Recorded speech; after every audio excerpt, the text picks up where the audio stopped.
Se llamaba Ilia. Tenía solo 23 años, una edad en la que la vida debería ser una sinfonía de primeros triunfos, romances vertiginosos y planes temerarios para un futuro que se extiende hasta el horizonte. Pero su horizonte se había reducido al tamaño de un colchón sucio en el suelo y un borroso sello violeta en un formulario oficial. La causa oficial de la muerte, escrita con una caligrafía pulcra e impersonal. Sepsis, una infección aguda de la sangre. Era una mentira burocrática conveniente, estéril, desinfectada de la verdad, insípida como el agua destilada e igual de muerta. Una formulación creada no para explicar, sino para ocultar la verdad fea, maloliente, insoportable para la conciencia del ciudadano acomodado. Pero la verdad no sabe yacer mucho tiempo en su tumba, sobre todo si ésta no es profunda. A Ilia se lo comieron vivo, no un depredador de carne y hueso, no un monstruo con colmillos de las pesadillas infantiles que se esconde bajo la cama. Lo devoró desde dentro un veneno que él mismo, con sus propias manos temblorosas de impaciencia y miedo, preparaba en la cocina grasienta y pegajosa de suciedad de su apartamento de alquiler en las afueras de una anónima ciudad industrial de más de 1 millón de habitantes. Un veneno que consideraba su salvación. Su pierna, desde la rodilla hasta el tobillo, no estaba cubierta de piel, sino de una costra continua, negra, rugosa y escamosa, terriblemente parecida a la corteza de un árbol carbonizado tras un feroz incendio forestal. En varios lugares, esa costra muerta y apergaminada se había desprendido, dejando al descubierto un tejido subcutáneo necrótico, amarillento, similar a la grasa de oca derretida. Y en el centro mismo de la espinilla se abría un agujero del tamaño de un gran puño de hombre, a través del cual se veía la tibia, nítida, anatómicamente clara, como en un manual para estudiantes de medicina, blanca, lisa, pulida por el pus y los productos químicos hasta adquirir el brillo antinatural y espeluznante del marfil. Se pudrió vivo, con la conciencia plena, clara, sin ninguna niebla, a lo largo de 6 largos e interminables meses de agonía. Ilia no era el único. Era solo un soldado anónimo en un gigantesco ejército de 3 millones de condenados. Según las estimaciones oficiales más modestas y conservadoras, en el pico de la epidemia, hasta 3 millones de personas consumían sistemáticamente esta droga en Rusia y en todo el espacio postsoviético. 3 millones de personas vivas, convirtiéndose lenta e inexorablemente en muertos vivientes, cuyos cuerpos se descomponían más rápido de lo que tardaban en morir. Su nombre químico, científico, es desomorfina, pero entre la gente, en las calles y en las guaridas que apestaban a muerte, lo apodaron de una forma mucho más precisa, figurada y aterradora: crocodil. El nombre nació de su primer efecto, el más obvio y aterrador. La piel en el lugar de la inyección se vuelve verdosa casi de inmediato. Se cubre de densas protuberancias y escamas ásperas, adquiriendo un parecido espeluznante con la piel de un reptil prehistórico, con la dura piel de un alligator. Y luego esta nueva piel ajena comienza a necrosarse, ennegrecerse y desprenderse en enormes placas que supuran pus y linfa, dejando al descubierto lo que hay debajo: carne, tendones y huesos.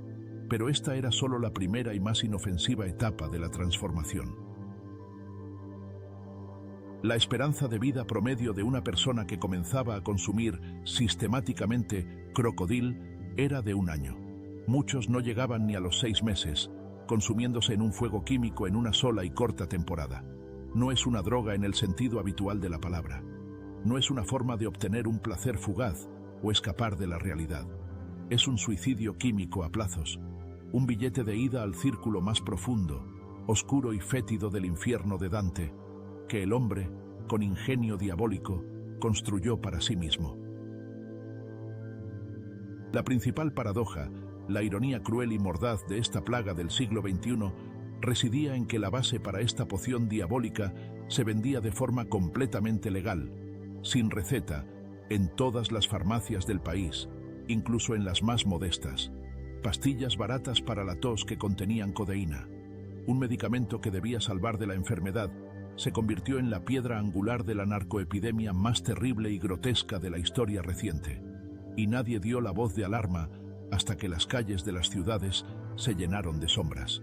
Personas con extremidades putrefactas que se caían a trozos y ojos vacíos, completamente calcinados. Aún no sabían que el ingrediente más espeluznante de esta receta no era el ácido ni la gasolina, sino algo mucho peor.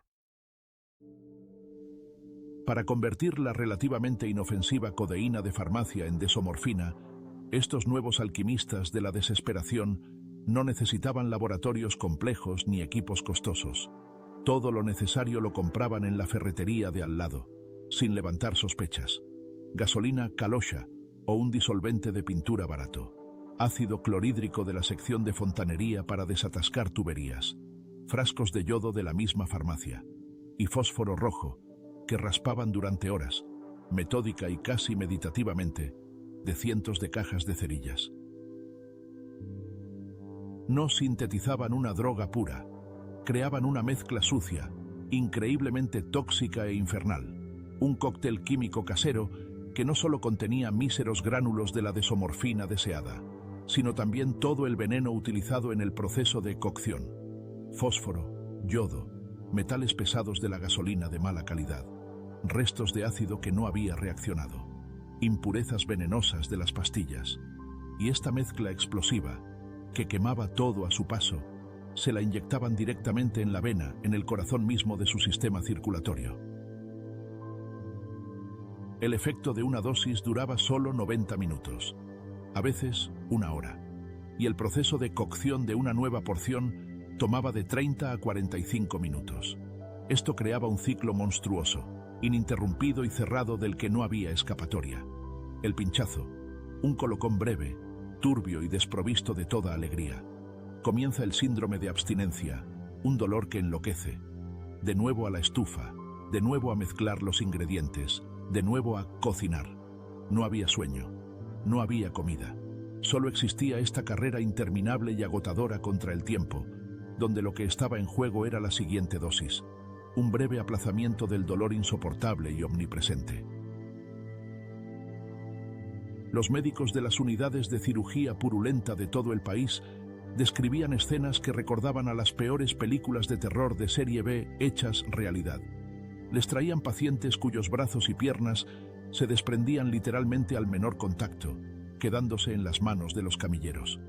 La carne tenía la consistencia de un aguacate demasiado maduro y ennegrecido. Se podía raspar con una legra quirúrgica hasta el hueso y el paciente ni siquiera lo sentía. Las terminaciones nerviosas se habían podrido hacía tiempo. El olor en estas unidades era insoportable. Una mezcla pesada, densa y penetrante de productos químicos, pus y tejido humano muerto en descomposición. Fue entonces, en aquellos quirófanos impregnados de olor a muerte, cuando quedó claro que aquello no era un simple problema de drogadicción, sino una auténtica catástrofe humanitaria, oculta tras los muros de los hospitales y los apartamentos mohosos. Una catástrofe que tenía culpables y beneficiarios concretos, que contaban ganancias fabulosas. La adicción al crocodil era absoluta, casi mística. El síndrome de abstinencia, el mono, era tan atroz que superaba en fuerza y crueldad al de la heroína decenas de veces. Era un dolor total, omnipresente, que no se concentraba en un solo lugar, sino que penetraba todo el cuerpo, cada célula, cada átomo. La gente gritaba durante días enteros, se golpeaba la cabeza contra las paredes, se rompía los huesos, con tal de acallar, aunque fuera por un segundo, aquel fuego interior. Ante esta agonía, la perspectiva de pudrirse en vida parecía el menor de los males. Sabían que cada inyección era un clavo más en la tapa de su ataúd, pero el dolor de su ausencia era más aterrador que el miedo más primitivo e irracional a la muerte.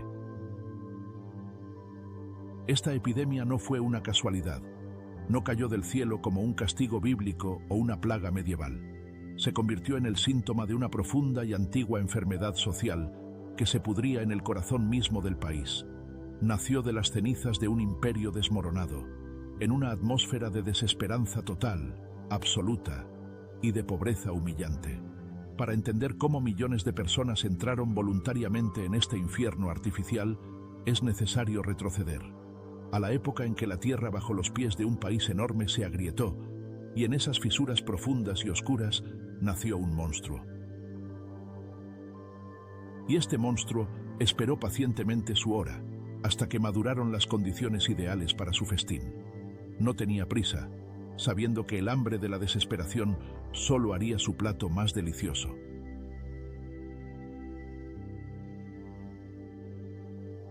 Los 90, la era de las esperanzas derrumbadas y de las oportunidades ilimitadas, salvajes y sangrientas.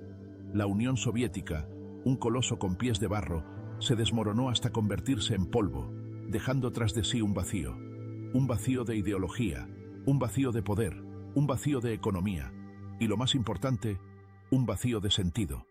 Para unos, se convirtió en una época de enriquecimiento inaudito y vertiginoso sobre las ruinas humeantes del viejo mundo. Para millones de otros, en una época de catástrofe personal y social, el colapso de todo su modo de vida habitual. Las fábricas, que en su día fueron empresas que daban vida a ciudades enteras, gigantes de la industria, orgullo del país, se detuvieron una tras otra. Su zumbido bajo y constante, la banda sonora de ciudades enteras, enmudeció, y el silencio que sobrevino fue ensordecedor, opresivo, aterrador. Ciudades enteras construidas en torno a una única planta industrial o mina se convirtieron de la noche a la mañana en fantasmas, en decorados listos para películas post-apocalípticas. Miles de ingenieros, trabajadores cualificados, maestros, médicos, se vieron de la noche a la mañana en la calle, expulsados de la vida. Sus habilidades, su experiencia, toda su vida pasada se devaluaron, se convirtieron en polvo, en chatarra inútil. El sentido de la dignidad, cultivado durante décadas de trabajo honesto, fue pisoteado y humillado por la necesidad y la incertidumbre absoluta. Fue precisamente en este caldo de cultivo de desesperación total donde cayeron las primeras semillas venenosas. Heroína. En el mundo criminal la llamaban negra, sombría o Yerich. La reciente guerra de Afganistán no pasó sin dejar rastro. No solo dejó profundas e incurables cicatrices en los cuerpos y almas de los veteranos, sino que también abrió una ruta de narcotráfico de una escala nunca antes vista. Heroína pura y potente inundó un país donde millones de personas no tenían ni trabajo, ni futuro, ni la más mínima esperanza en el mañana. Ofrecía una salida simple y comprensible, una inyección, y ya no había más humillación, ni hambre, ni miedo. Solo existía una nada cálida, viscosa y envolvente. Pero esto fue solo el prólogo de la verdadera pesadilla que estaba por venir.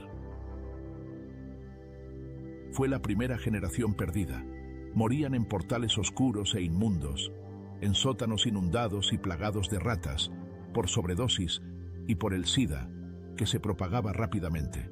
Su muerte era rápida, y en comparación con lo que vendría después, a su manera, limpia.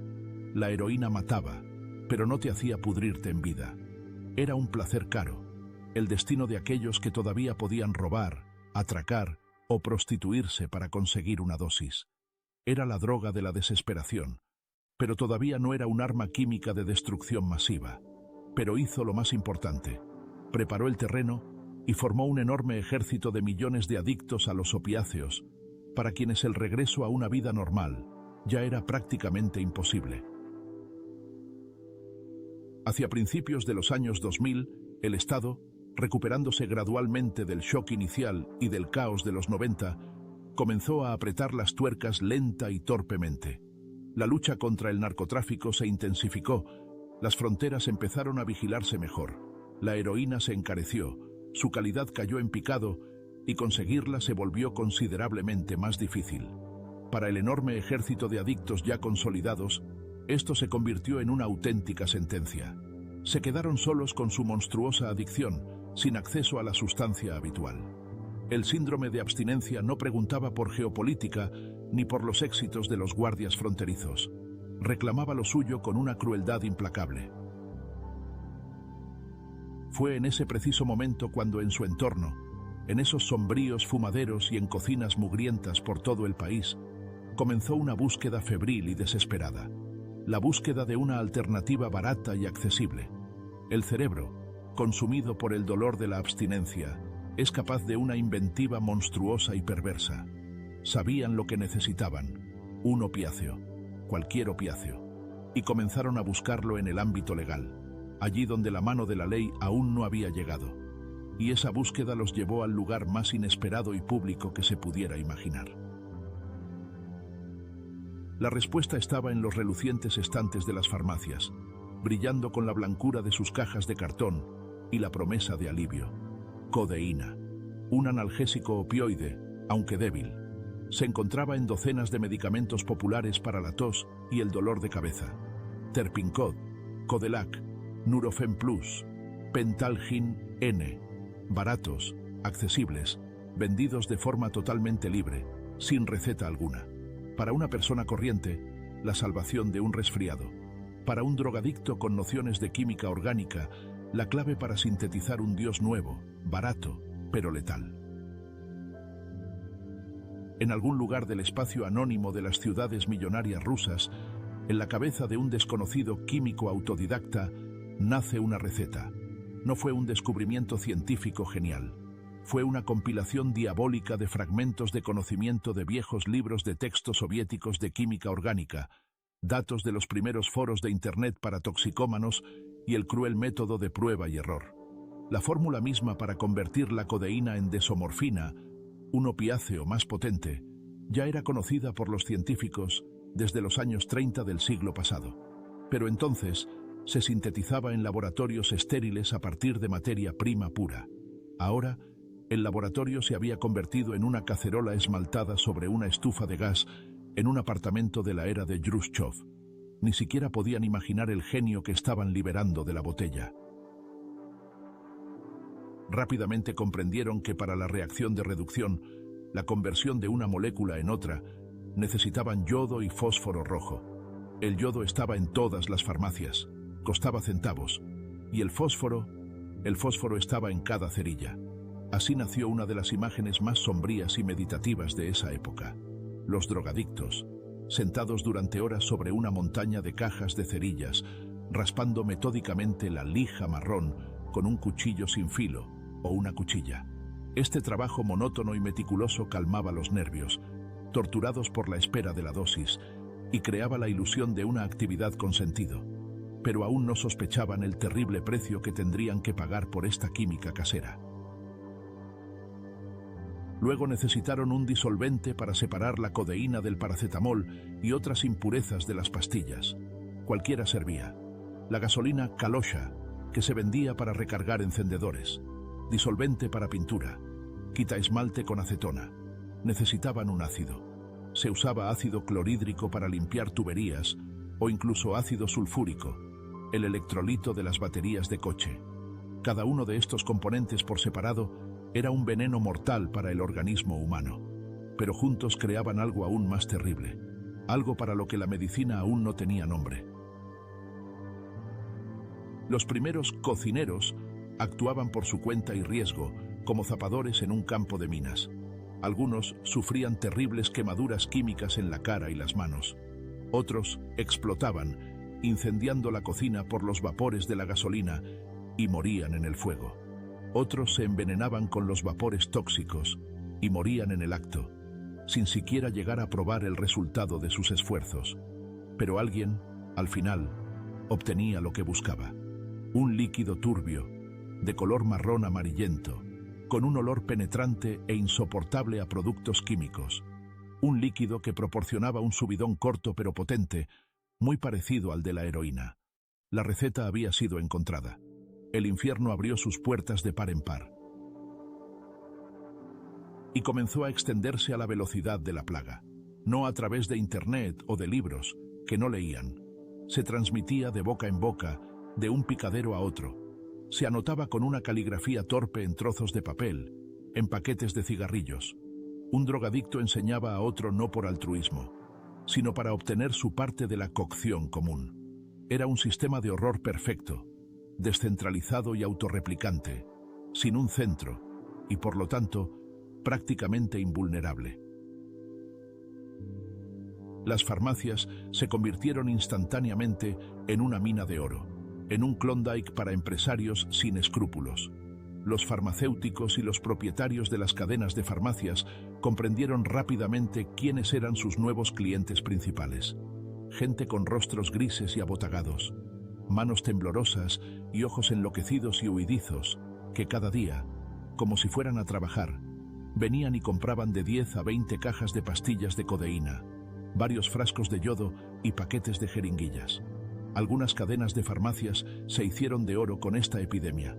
Hacían la vista gorda a lo que estaba sucediendo, porque los beneficios eran colosales. Se convirtieron en cómplices silenciosos, pero de pleno derecho, de este suicidio masivo. El Estado guardaba silencio. Las fuerzas del orden permanecían inactivas. El problema era demasiado feo, demasiado incómodo, demasiado vergonzoso. No encajaba en absoluto en la imagen pulcra de una Rusia renaciente, que se levantaba de sus rodillas en la década de los 2000. Era más fácil fingir que no existía, hasta que empezó a desbordarse por las calles, hasta que por las ciudades empezaron a caminar cadáveres vivientes, que emanaban un olor a podredumbre y a productos químicos, gente de la que los transeúntes se apartaban horrorizados. Pero para entonces ya era demasiado tarde. El monstruo se había liberado y había comenzado su festín sangriento. Y este festín era mucho más aterrador de lo que nadie podría haber imaginado. No exigía simplemente vidas, exigía la lenta y agónica aniquilación de la carne y el alma.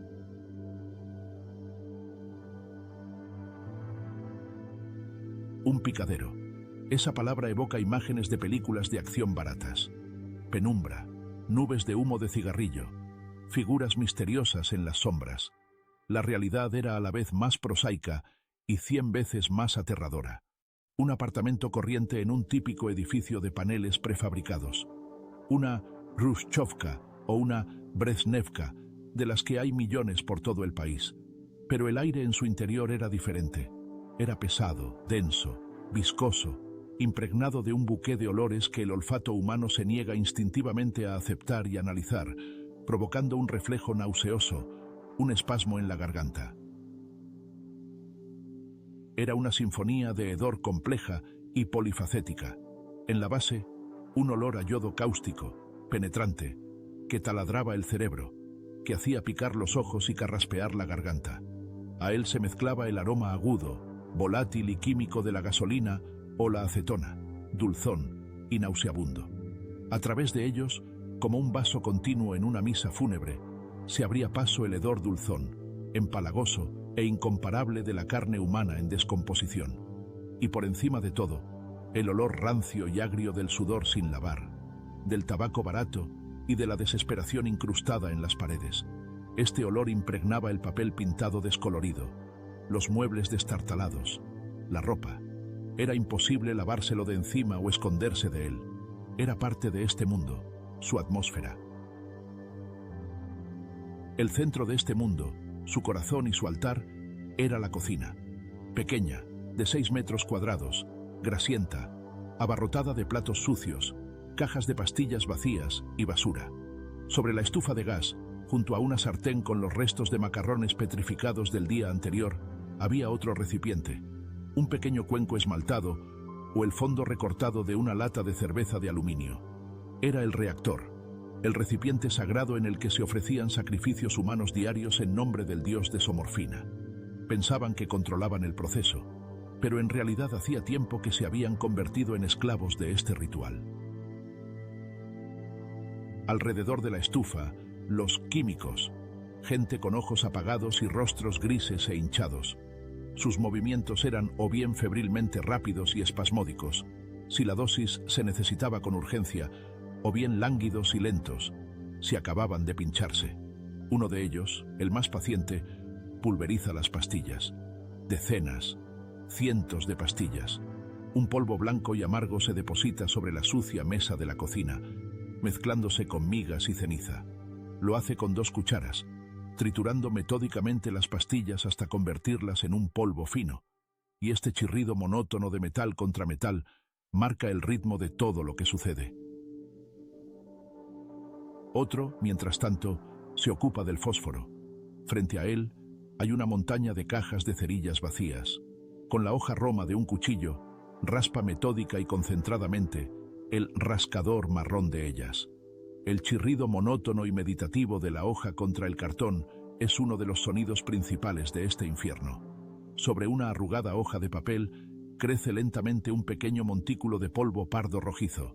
Es el componente más inflamable y peligroso, capaz de arder con la más mínima chispa. Pero el miedo al fuego no era nada en comparación con el miedo al síndrome de abstinencia que se aproximaba. Entonces comienza un rito sagrado, parecido a una misa negra. En un cuenco con polvo de pastillas trituradas se vierte un poco de gasolina. Se remueve hasta obtener una papilla blanca y espesa.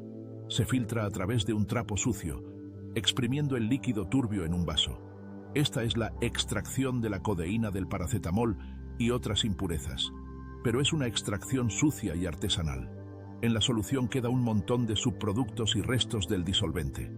Ya en esta etapa, la primera porción de veneno entra en la futura pócima.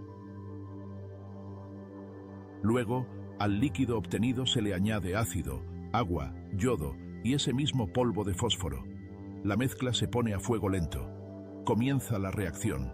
El líquido sisea, burbujea, cambia de color furiosamente. Se vuelve hora de un violeta oscuro por el yodo, hora de un marrón sucio. Por la cocina se esparce un vapor venenoso que hace llorar los ojos. Respirarlo es como beber veneno. Pero ellos no se dan cuenta. Su objetivo está cerca. Su liberación está casi lista. Se inclinan sobre el cuenco, como sacerdotes sobre un caldero sacrificial, observando fascinados el milagro químico. Todo el proceso dura unos 40 minutos. 40 minutos de tensa y nerviosa espera. Cualquier error puede ser fatal. Demasiado fósforo, y la mezcla puede inflamarse, convirtiendo la cocina en una bola de fuego. Un fuego demasiado fuerte, y todo se evaporará sin haber reaccionado. Actúan con conocimiento de causa, como cocineros expertos pero dementes que preparan su plato estrella, un plato que los matará. Finalmente, la cocción ha terminado. En el cuenco quedan unos pocos mililitros de un líquido turbio y aceitoso de color marrón oscuro, con manchas iridiscentes de gasolina en la superficie. Esto es el crocodil. Hay que enfriarlo rápidamente y cargarlo en una jeringa a través de un trozo de algodón o el filtro de un cigarrillo. Este es el momento más emocionante, el más trepidante. Las manos tiemblan de impaciencia y por el mono que se acerca. El mono ya martillea en las sienes, retuerce las articulaciones, se clava en los huesos con agujas de hielo. Ahora hay que encontrar una vena. Después de meses de consumo, esta es la parte más difícil de la misión. Los veteranos del crocodil tienen los brazos y las piernas cubiertos por una costra continua y dura de venas trombosadas y quemadas, viejas cicatrices y úlceras purulentas que no cicatrizan. Encontrar una vena viva, funcional, es un gran golpe de suerte. Se pinchan al azar, a ciegas, en los músculos, en las induraciones, donde sea. A veces, la aguja alcanza una arteria. Entonces el brazo se hincha instantáneamente como un globo y se ennegrece en cuestión de horas. Es un camino seguro hacia la amputación, pero se arriesgan, porque el dolor del mono es más fuerte que el miedo. Y he aquí que la aguja entra en el cuerpo. El émbolo baja lentamente. El veneno entra en la sangre. La primera sensación es un calor abrasador e insoportable que recorre la vena. Son el ácido y el disolvente que queman literalmente el vaso sanguíneo por dentro. Pero a los pocos segundos, llega el subidón. Una potente ola de calor y euforia turbia que barre el dolor, el miedo, la desesperación y el olor a podredumbre. Durante unos preciosos minutos, el mundo vuelve a ser tolerable. El mono retrocede. Se puede exhalar. Por un instante, uno puede sentirse casi vivo. Pero esto es solo una ilusión breve y costosa. Dentro del cuerpo, en ese momento, comienza una auténtica guerra química. La desomorfina sucia y casera no es solo una droga, es un veneno necrótico. provoca un espasmo instantáneo y severo de los vasos sanguíneos pequeños, los capilares. La sangre deja de llegar a los tejidos. Las células, privadas de oxígeno y nutrientes, comienzan a morir en masa. Primero sufren las paredes de las propias venas.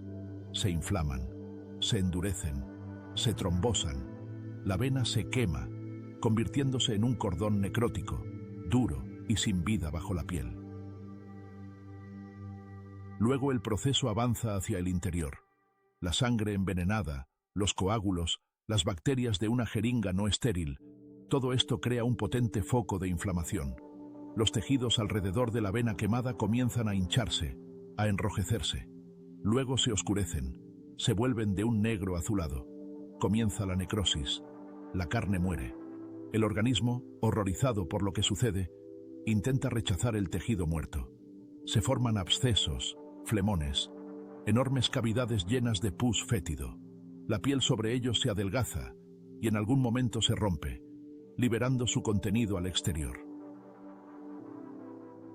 Se forma una úlcera, pero no es una úlcera común. No cicatriza. Al contrario, crece cada día, cada hora. Con cada nueva inyección, incluso si se aplica en un lugar completamente diferente, el veneno se esparce por todo el cuerpo, manteniendo e intensificando el proceso de putrefacción.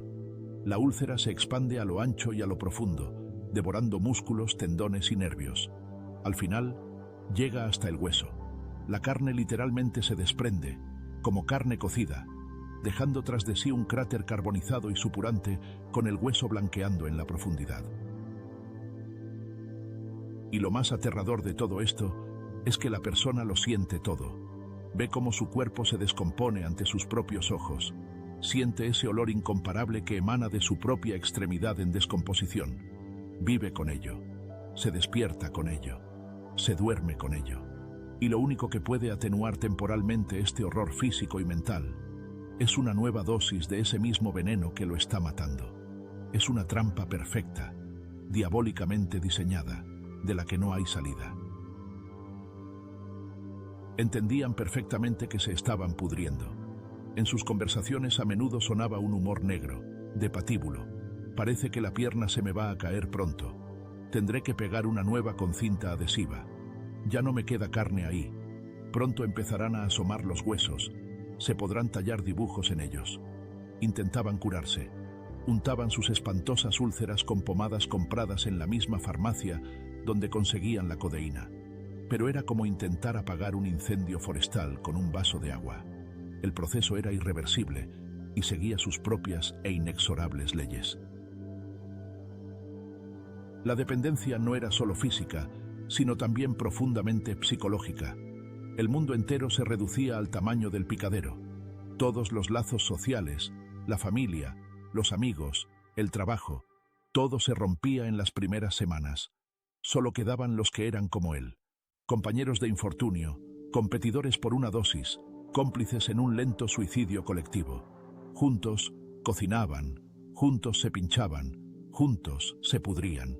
Era su hermandad deforme, una hermandad de condenados a muerte. Pero incluso en ese infierno existía su propia y estricta jerarquía.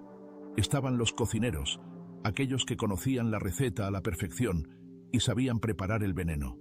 Eran la élite del picadero, su centro neurálgico. Estaban los corredores, los que iban a las farmacias y ferreterías a por los ingredientes. Y estaban los simples consumidores, que traían dinero o algo de valor robado de casa a cambio de una dosis. A menudo, en el picadero vivían chicas que pagaban la droga con su cuerpo, sirviendo tanto a los dueños del lugar como a los invitados. Era un microcosmos cruel que reflejaba los lados más oscuros de la naturaleza humana, llevada al extremo. Pensaban que habían tocado fondo, que no podía haber nada peor, pero no sabían que ese fondo también tenía un sótano, y lo que les esperaba allí, en los gabinetes estériles de los hospitales, era aún más aterrador que su infierno doméstico.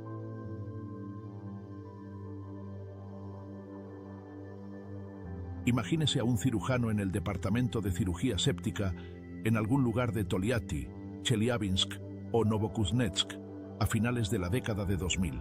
Es un médico experimentado, una persona que en su práctica lo ha visto todo.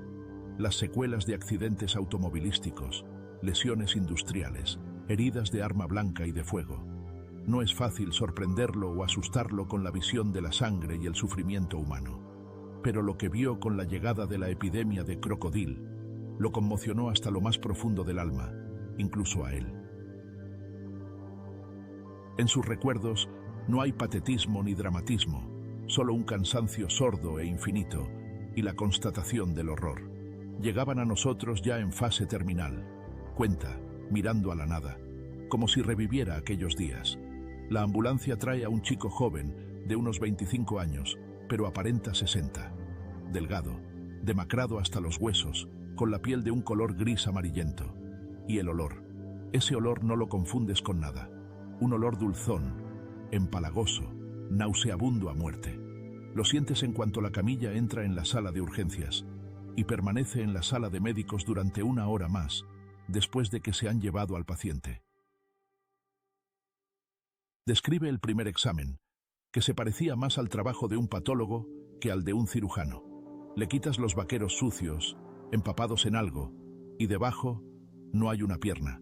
Es algo informe, negro verdoso, hinchado hasta un tamaño increíble, con múltiples agujeros que supuran pus. Tomas unas pinzas estériles solo para apartar el borde del vendaje sucio, y junto con el vendaje se desprende una enorme capa de piel y músculo. Simplemente se cae, como papel mojado. Y debajo, el hueso. Un hueso desnudo y blanco. Y él, ese chico, te mira con ojos completamente sobrios, lúcidos, llenos de terror y pregunta: «Doctor, usted me salvará la pierna, ¿verdad?». En estas palabras yace toda la quinta esencia, toda la tragedia del crocodil. La persona se aferra hasta el último momento a una esperanza ilusoria, negándose a creer en la realidad de lo que le sucede a su cuerpo. Su extremidad ya está prácticamente muerta, se está descomponiendo, pero el cerebro, no intoxicado por la droga en ese momento, todavía funciona con total normalidad. Lo entiende todo. Está atrapado dentro de su propio cadáver en descomposición, observando el proceso en tiempo real. La amputación era la única salida, la única oportunidad de detener la propagación de la gangrena y la sepsis por todo el cuerpo y salvar la vida del paciente. Pero incluso esta operación, aparentemente rutinaria para un cirujano, se convertía en una pesadilla. Los operábamos en cadena, continúa el cirujano. La línea de amputación, según todas las reglas, debe pasar por tejido sano. Pero ellos no tenían tejido sano. Haces una incisión en el muslo, donde la piel todavía parece normal, pero allí, debajo de la piel, todo está impregnado de pus. Los vasos sanguíneos están trombosados, los músculos están flácidos, de color gris. La sangre apenas fluye. Los tejidos se deshacen bajo el bisturí. Es como cortar un trozo de carne podrida hace tiempo. A veces teníamos que amputar ambas piernas a la vez, o un brazo y una pierna. Convertíamos a chicos y chicas jóvenes en inválidos indefensos para darles unos meses más, o si tenían suerte, años de vida. Pero incluso después de la amputación, incluso después de sobrevivir a ese horror, muchos de ellos no paraban. El dolor del síndrome de abstinencia era más fuerte que el dolor fantasma de la extremidad perdida. Aprendían a inyectarse en las venas inguinales, en las venas del cuello, en cualquier vaso sanguíneo accesible, y regresaban al mismo hospital unos meses después, ya con gangrena en el muñón o en otra extremidad. Era un círculo vicioso y cerrado de desesperación que solo la muerte podía romper. Los órganos internos no sufrían menos que las extremidades. Un cóctel tóxico de gasolina, fósforo, yodo y metales pesados circulaba por todo el cuerpo, asestando golpe tras golpe a todos los sistemas vitales. El hígado, que intentaba heroicamente filtrar este veneno, se destruía a una velocidad catastrófica. Se desarrollaba una hepatitis tóxica, seguida de una cirrosis fulminante. Los riñones fallaban, incapaces de eliminar del organismo los productos de la descomposición de los tejidos y las sustancias químicas. El músculo cardíaco se desgastaba, sin poder soportar la carga tóxica. El sistema inmunitario quedaba completamente destruido. Cualquier resfriado, cualquier virus insignificante, podía convertirse en una neumonía bilateral mortal. Uno de los patólogos que realizó la autopsia de un adicto al crocodil fallecido lo describió así: los órganos internos parecían como si primero los hubieran escaldado con agua hirviendo y luego los hubieran remojado en ácido durante mucho tiempo. El hígado era denso, nodular, de un color amarillo brillante antinatural, como la cera. Los riñones estaban arrugados. Las paredes de los vasos sanguíneos estaban adelgazadas y cubiertas de pequeñas úlceras por dentro. Todo el organismo estaba total y sistémicamente envenenado. Lo sorprendente no es que murieran, sino que pudieran vivir en ese estado durante algún tiempo. Esto habla de la increíble reserva de resistencia del cuerpo humano.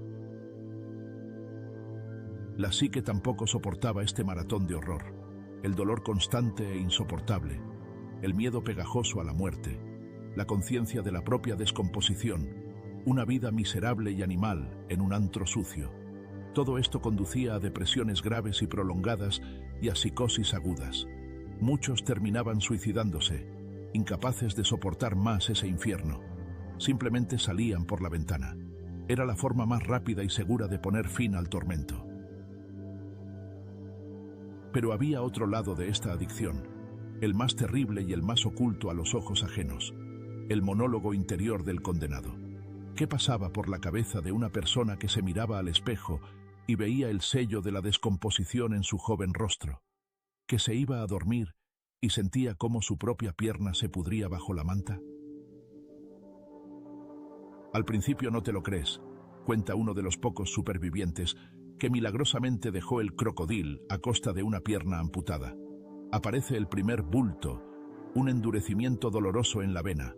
Piensas, es una tontería, ya pasará. Te pones pomada de heparina de la farmacia. Luego se oscurece, se vuelve de color púrpura. Empiezas a preocuparte.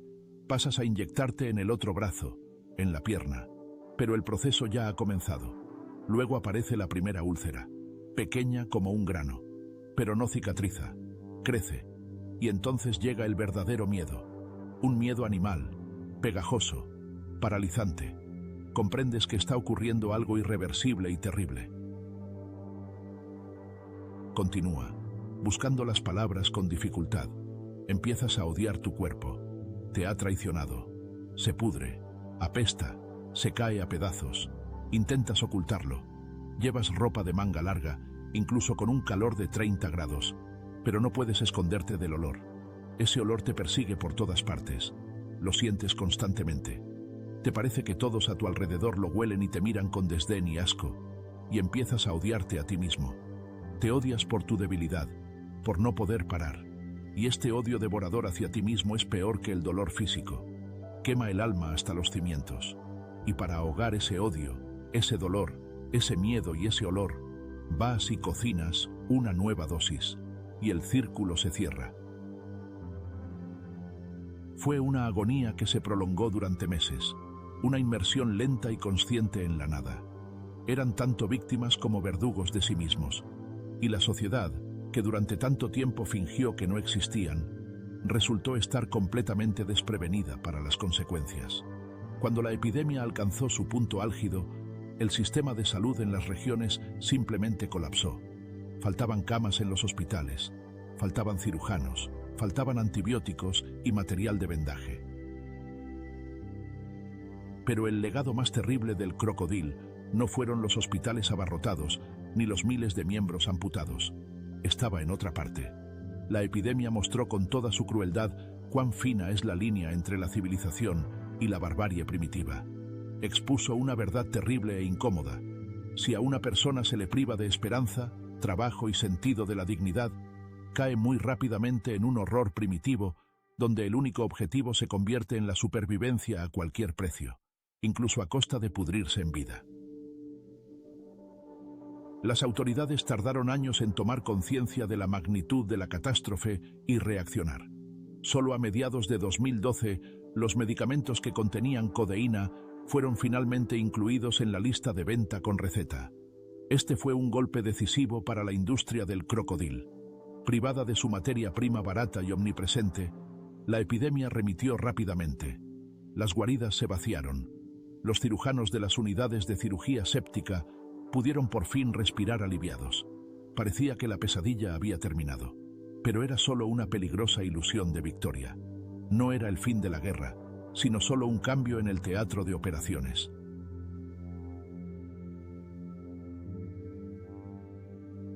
La epidemia de crocodil remitió, dejando tras de sí tierra quemada. Decenas, si no cientos de miles de tumbas anónimas en cementerios de todo el país.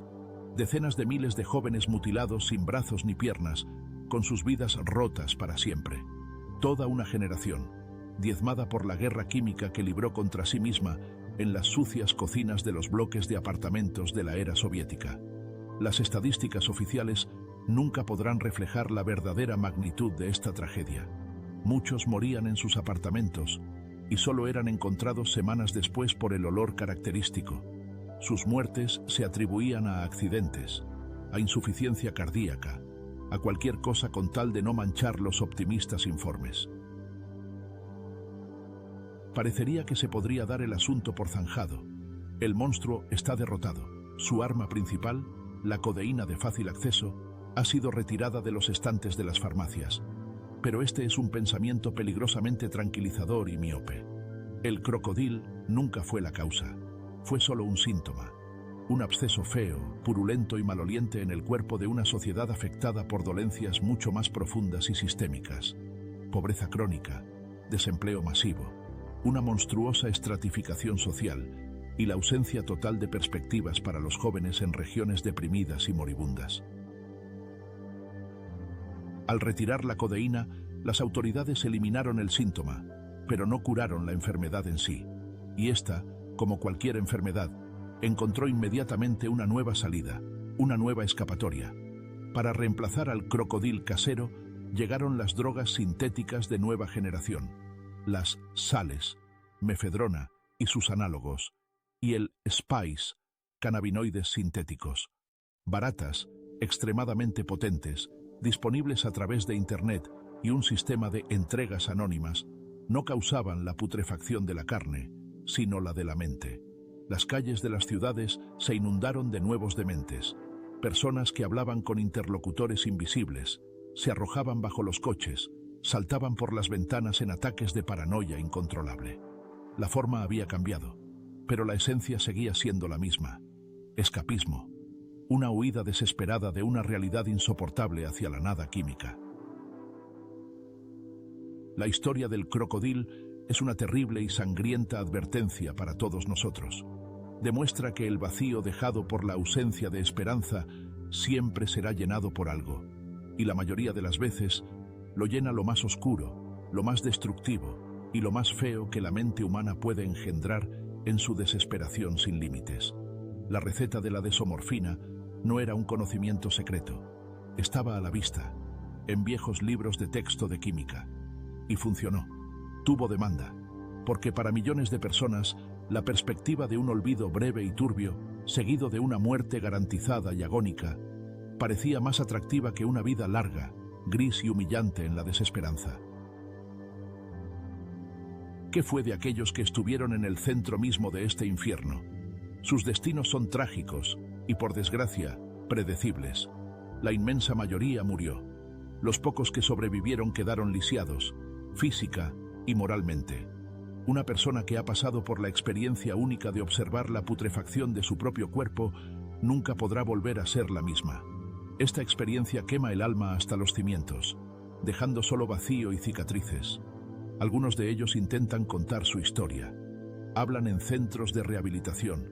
Advierten a los adolescentes para que no repitan su camino. Sus rostros, sus cuerpos sin brazos y sin piernas, son la propaganda antidrogas más potente y eficaz, mucho más efectiva que cualquier cartel gubernamental o conferencia aburrida. ¿Y qué hay de las compañías farmacéuticas y los dueños de las cadenas de farmacias que durante años se lucraron cínicamente de esta tragedia? ¿Quién de ellos asumió la responsabilidad por las miles de vidas arruinadas? La respuesta es simple: nadie. Su negocio era formalmente legal. Simplemente vendían un producto de venta libre que gozaba de una gran demanda. El aspecto moral del asunto no les preocupaba. Una vez más, el beneficio resultó ser más importante que la conciencia y la humanidad. Y esta es también una de las terribles lecciones del crocodil. En un sistema donde el dinero es la principal y única medida del éxito, la vida humana puede convertirse fácilmente en moneda de cambio, en un subproducto en el informe de ganancias trimestrales. El mundo de hoy ha cambiado. La tecnología ha avanzado mucho. La cocina artesanal en casa ha sido reemplazada por la Darknet, con su logística bien establecida, criptomonedas y tiendas anónimas de drogas sintéticas. Pero, ¿ha cambiado el ser humano? ¿Han cambiado las condiciones sociales y económicas que lo empujan al abismo de la autodestrucción? En los pequeños pueblos olvidados de Dios, donde el único trabajo es en una fábrica semimuerta por una miseria, y el único entretenimiento es una botella de vodka barato, sigue creciendo una nueva generación sin futuro. Y en algún lugar, en la cabeza de otro adolescente desesperado que no ve otro camino para sí mismo, podría estar naciendo ahora mismo una nueva receta, aún más terrible, a partir de nuevos componentes disponibles, de productos químicos domésticos, de preparados veterinarios, de cualquier cosa, porque el anhelo de olvido, el anhelo de escapar, aunque sea por un momento, de la jaula de una realidad sombría y gris, es una fuerza terrible y primitiva, y siempre encontrará la manera de satisfacerse. La epidemia del crocodil no terminó en 2012. Simplemente se ocultó, cambió de apariencia, pasó a la clandestinidad, mutó. Está esperando su momento. Espera a que nos olvidemos de nuevo de ella, tranquilizados por un bienestar ilusorio y cifras bonitas en los informes. Espera una nueva crisis económica, una nueva conmoción social, una nueva ola de desesperación masiva. Y cuando eso ocurra, el monstruo volverá a reptar desde las profundas grietas en el asfalto de nuestra civilización, y tendrá un nuevo nombre, una nueva fórmula química, pero su esencia seguirá siendo la misma. Volverá a devorar a nuestros hijos, porque aún no hemos aprendido a curar la enfermedad principal que engendra a tales monstruos, una enfermedad llamada desesperanza, y mientras no sea curada, ninguno de nosotros puede sentirse a salvo, absolutamente nadie.